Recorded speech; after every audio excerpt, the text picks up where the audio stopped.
किसी को शंका हो तो पूछ सकते हैं, नहीं है तो अपन आगे बढ़ेंगे। हाँ, पूछ लीजिए। शंका तो क्या है, आपके नाम क्या है कि जंगल वाले बाबा लगाते हैं, तो मेरे दिमाग में था कि हम लोग जंगल वाले बाबा चिन्मय सागर जी से, तो लेकिन अब जो है अब आपका निकनेम जो है ना उसका समाधान चाहते हैं कि इससे प्रयोजन क्या और कैसे। हाँ, ये है जंगल वाले तो वो भी थे और हम भी थे, दोनों साथ में जंगल में भी रहे हैं। अच्छा। हाँ, और इसके अलावा भी जब अलग रहे तब भी कई चातुर्मास हमारे जंगल में हुए हैं, तो इसलिए कई लोग फिर अजैन लोग भी आते हैं, तो फिर वह जंगल वाले बाबा, फिर सबके मुख में वह जंगल वाले बाबा पड़ गए, तो उसी हिसाब से सब लोग पहचानने लग गए हैं, तो इसलिए फिर वो जंगल वाले बाबा लगाना शुरू कर दिया सब लोगों ने, क्योंकि एक पहचान हो जाती है जंगल में ही। हाँ, वहीं पर जा कर के चौका लगा लेते थे, हो जाता। ईडर के जंगल में वहाँ का एक ऐसा प्रसंग था कि वहाँ कुछ समय के लिए जंगल में गए थे, और वहाँ पर वैसे जैन लोग कम आते थे, अजैन लोग ज़्यादा दर्शन करने आते थे, क्योंकि जैन लोग थोड़ा सा ज़्यादा है ना, तो अजैन लोग ज़्यादा दर्शन करने आते थे। तो एक दिन अचानक 10-15 लोग आए अजैन लोग, और कहने लगे कि महाराज आप यहाँ नहीं रुके तो अच्छा रहेगा, क्योंकि अभी पहाड़ से नीचे उतरते हुए शेर को हम लोगों ने देखा है, इसलिए आप यहाँ पर ना रुके। हमने सोचा 1-2 मिनट, एक आदमी ने सोचा, हमने कहा कि भाई यदि शेर जंगल में आया ही है, यहाँ पर आया है, तब जो होगा देखा जाएगा। गुरु का नाम लो और अपने ध्यान में लगे रहो, और पूरा वहीं पे रहे हम, कोई जो होगा देखा जाएगा। यदि भाग्य में यदि उनका निवाला ही है तो कोई दिक्कत नहीं, ऐसे सोच करके वहीं साधना किया। और ईडर के जंगल में इसमें अपना जो मंदिर है ना पहाड़ के ऊपर, वहाँ उस एरिया में भी शेर आता है, और कई जगह कई लोगों को देखा भी है, और वहाँ उसके आने के संकेत भी मिल जाते, मल वगैरह पड़े रहते हैं, तो उससे पहचान में आते हैं कि उस एरिया में वो शेर तो रहते हैं। पावागढ़ के जंगल में वहाँ पर भी वगैरह थे, लेकिन वो थोड़ा सा आउटसाइड में थे। वहाँ श्वेतांबर साधु थे कि महाराज आप यहाँ कैसे रह रहे हो, क्योंकि जहाँ आप रहते हो वहीं पर कुछ दिन पहले यहाँ पर वगैरह आ गया था। तो लेकिन जब जो होगा, जब एक बार मन बन जाता है, वहाँ रहने लग जाते हैं, तो फिर उसका विचार नहीं किया जाता कि जो होगा वो देखा जाएगा। कई ऐसे प्रसंग हैं, कई ऐसे जंगल की घटनाएं होती हैं। तो पहली बार ऐसे मंच में आप लोगों से चर्चा कर रहा, नहीं तो इसकी कभी चर्चा हम करते नहीं। कोई दुर्घटना तो नहीं हुई? हाँ, नहीं दुर्घटना तो नहीं। किसी जैसे मान लो आप तो ध्यान में हैं, अब मान लो कोई श्रावक के साथ कभी कोई ऐसी दुर्घटना वगैरह। ये की विशेषता ये है कि बरी घाट के जंगल में 2 नदियों का संगम है, और उसके बीच का एरिया है वो जंगल ही का है, और वहीं उसी जंगल में हम साधना करते थे।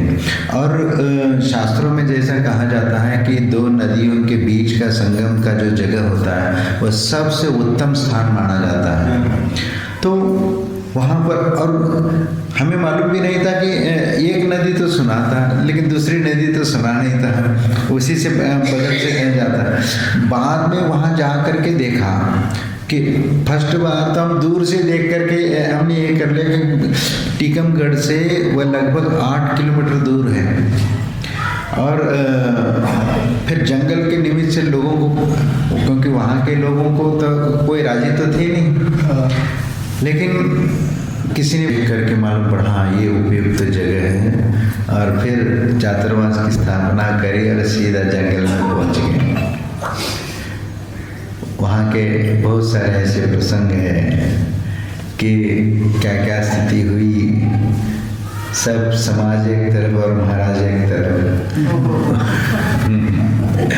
क्योंकि कभी उन लोगों ने जंगल की व्यवस्था की और ये सब कभी कल्पना भी नहीं कर सकते थे।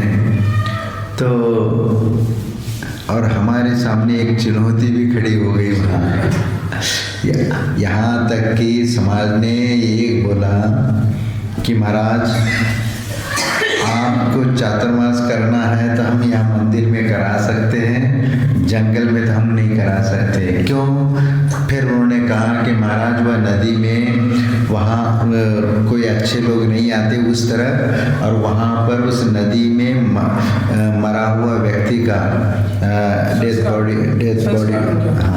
बॉडी बनी नहीं, वहाँ किसी ने मार करके हाथ पांव बांध करके किसी को मरवाया था, और वो पेपर में भी आया था। और हमें ला करके दिखाया महाराज जिस स्थान पर आप जंगल में रहना चाहते हैं ना वह ऐसा स्थान है, और इसलिए हम राजी नहीं होंगे। हमने कहा कि ठीक है भाई, अब तुम्हें चातुर्मास नहीं करना है तो फिर मेरी मर्जी, जहाँ चातुर्मास करना है हम करें। तो फिर बताओ आप कहाँ करना? मैं क्यों बताऊँ आपको?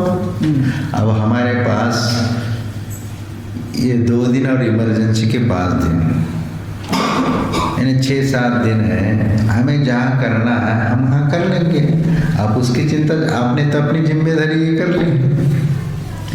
क्योंकि क्या है, फर्स्ट बार ऐसे मौका आया तो फिर वो समाज को भी चिंता होना स्वाभाविक था, क्योंकि वहाँ ये करने के लिए वहाँ के जो अध्यक्ष ने थे, इसके पहले जहाँ जहाँ चातुर्मास हुए तो वहाँ फोन लगा के पूछा कि महाराज ऐसे तो जिद पकड़ के बैठे हैं और ये जा रहे हैं, वो अब कैसे क्या करें, बताओ आपके यहाँ क्या स्थिति थी।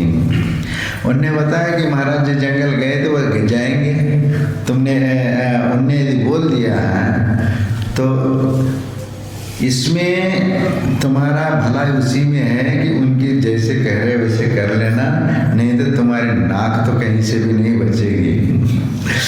तो सब लोगों ने कहा, फिर वाध्यक्ष साहब ने आया और कहा कि महाराज हम 10-15 दिन के लिए मैं अपनी जिम्मेदारी से आपकी व्यवस्था करने को तैयार हूँ। हमने कहा भाई किसी के कमेंट से मैं कोई चातुर्मास वहाँ जाने वाला नहीं हूँ।